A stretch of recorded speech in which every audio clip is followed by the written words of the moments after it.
internet e muito menos comida na mesa. Eles querem internet. Então tem que discutir como introduzir essas coisas para essa geração cubana. E a notícia que eu tenho é que essas reformas vêm sendo intensamente discutidas pela população. Que, inclusive, essa questão do comércio, do pequeno comércio, né? A senhora que saiu me disse que queria abrir uma pastelaria em Cuba. Né, da permissão de negócios privados, pequenos negócios privados, é uma novidade enorme. Não se sabe no que isso vai dar, não se sabe se as pessoas vão enriquecer a partir desses pequenos comércios e de repente vai criar uma distinção social que não existia.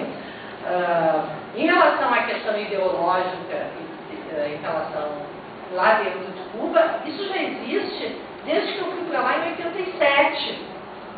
Em 87 não tinha caído o socialismo, não tinha acontecido nada. Eu fui num congresso de psicologia, me enfiei lá junto com meus amigos da psicologia, da URGS, que eu era aluna da história. Eu me enfiei junto, porque ia ter um congresso, eles eram permitidos, tinha um bolo coletado, paguei e consegui. E daí a gente conheceu lá um cubano, estudante de economia, que era crítico muito forte do regime. E estava fazendo crítica por dentro do regime, dentro da instituição, dentro da universidade. Então a gente tem uma ideia idílica, assim, muito vendida pelo imperialismo, de que não tem crítica, de que ninguém pode fazer crítica. Dentro do Brandão, do Loyola Brandão, passando pelo Fernando Moraes, que foram os primeiros caras que escreveram sobre Cuba, eles já diziam: olha, não tem essa de nos levarem onde eles querem que a gente vá. A gente caminha por onde a gente quer. Em 78, Fernando Moraes, todo mundo conhece Fernando Moraes aqui, já leu os livros dele, Olga, Chateau, essas coisas. Sabe de quem eu estou falando? Ele foi um dos primeiros, em 78, 79, que escreveu um livro sobre Cuba. A Ilha de Fidel, não é? Acho que só Ilha. A Ilha, a Ilha. Ele diz: não tem essa de nos levar onde a gente quer, como a imprensa divulga, que só leva onde a gente quer, onde eles querem, né, para a gente ver só as coisas boas. A gente tem ido onde a gente quer. Então, essa questão ideológica, ela é desde o começo. Existe crítica interna, existe crítica até para tomar Coca-Cola. Existe até movimento de gente que não gosta lá da Tropicola deles. Eles têm, né?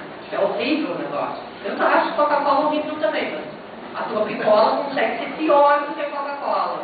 Em termos de gosto, mas tem até isso, tem até gente que só briga por uma Coca-Cola. E isso não tirou a vitalidade da revolução.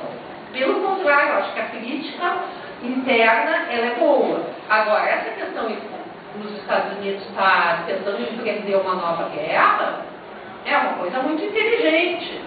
Tu sabe que o Instituto Cultural Brasileiro Norte-Americano, onde muitos de nós, lá em Porto Alegre, pelo menos, não sei aqui em Florianópolis como é que é, tem o Instituto Cultural Brasileiro Norte-Americano aqui, lá tem, é bem forte, e é um curso de inglês. Para mim, quando eu era pequena, era onde eu ia fazer aula de inglês.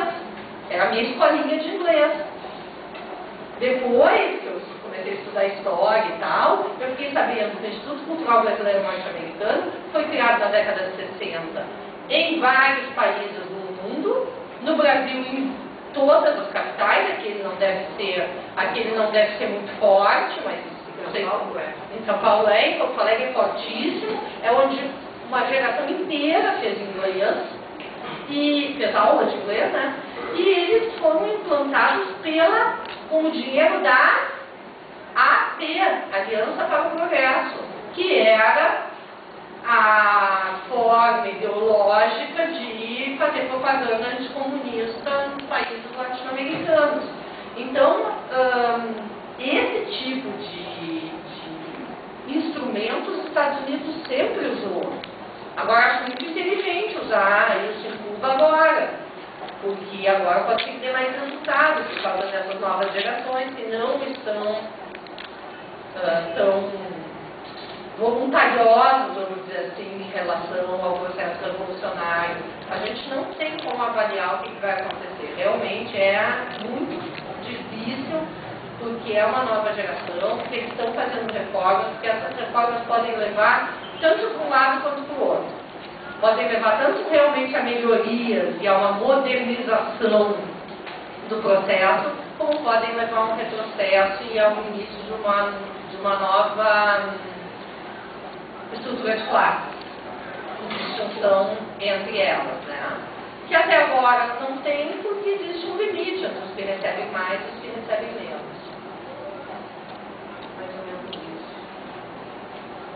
É que você faz umas perguntas que não tem muito como responder. Certo?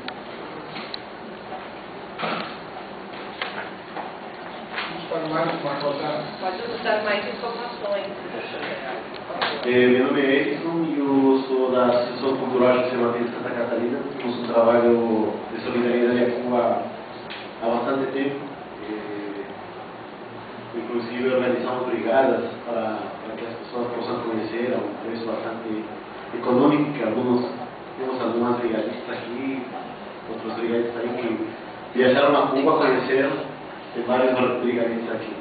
Então, a associação vem desenvolvendo um trabalho de solidariedade há bastante tempo e estamos à disposição para quem quisesse maiores informações. Mas eu estava pensando aí no tema, a questão da comunicação aqui no Brasil e o processo revolucionário em Cuba. Eu tenho participado de vários encontros nacionais e um encontro nacional que teve no ano passado, uma moça, não sei se você conhece, Miriam Montijo, Montijo é o nome dele. Ela está escrevendo um livro sobre a questão da solidariedade que o Brasil prestou para Cuba na história. Tem história desde que, do início dos 60, já havia gente que estava solidária com o processo revolucionário de Cuba. Então, a questão da solidariedade não é de agora. Eu acho que uma palestra dessas não tem como deixar de falar sobre a questão dos 5 heróis revolucionários cubanos que estão injustamente nas cárceles dos Estados Unidos, por tentar desmascarar grupos terroristas que atacavam sistematicamente o governo cubano. E aí a imprensa brasileira, eu acredito que nunca vi na Rede Globo ou em nenhum outro jornal que se mencione a respeito de uma barbaridade que foi cometida contra 5 heróis, que eu considero heróis, que eles se miscuíram nos grupos terroristas em Estados Unidos, fizeram um dossiê bem grande, e esse dossiê foi entregue para o governo norte-americano através de Gabriel García Márquez, para que o governo desestruturasse esses grupos, mas ao contrário disso, foram presos 5. E os grupos, talvez por inocência no momento, eram financiados diretamente pela CIA.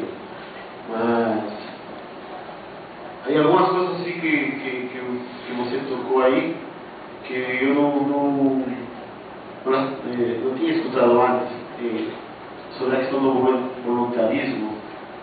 A mim me parece que, na verdade, se sou voluntário, mas eu vou consciente para uma organização política que é a que vai determinar o processo revolucionário.